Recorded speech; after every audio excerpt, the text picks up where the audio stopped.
Hi everyone. चलिए फटाफट पढ़ते हैं हम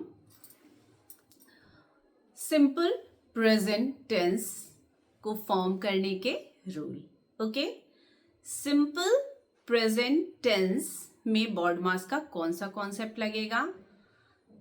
कौन सा लगेगा? First form of verb. ठीक है, कौन सा? V1 या रूट फॉर्म या बेस फॉर्म जिसे हम कहते हैं, along with the concept of last, that is subject verb agreement। ठीक है, बात समझ में आई? फॉर एग्जाम्पल, अगर आपको कहना है he goes to school, he goes to school, subject singular है ना? तो सिंगुलर सब्जेक्ट के साथ V1 फॉर्म या रूट या बेस एक ही चीज है, बेस फॉर्म के लगाना है आपको। ठीक है, सिंगुलर सब्जेक्ट के साथ आपको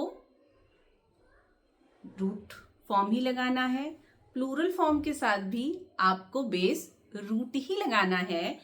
बस आपको सब्जेक्ट वर्ब अग्रीमेंट को ध्यान में रखते हुए करना है। Okay, for example, he goes to school, subject क्या है? सिंगुलर, इसलिए वर्ब भी सिंगुलर है, फर्स्ट फॉर्म ही है। ठीक है, he goes to school.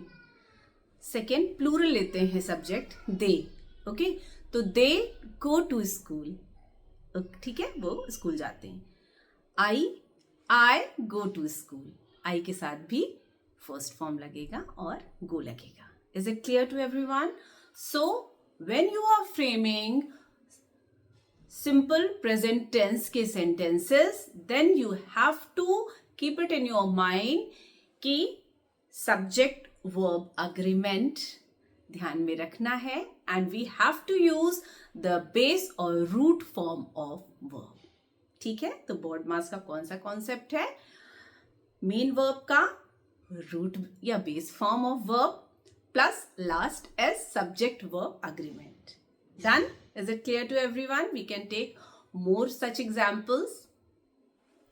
She plays a football. They play a football. Okay? Subject verb agreement is must to form simple present tense. Okay? The sun rises in the east.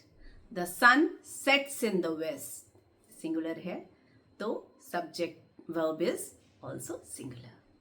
Done? So this you have to keep while framing simple present tense. Hope this is clear to everyone. Love you all. Keep watching, keep enjoying.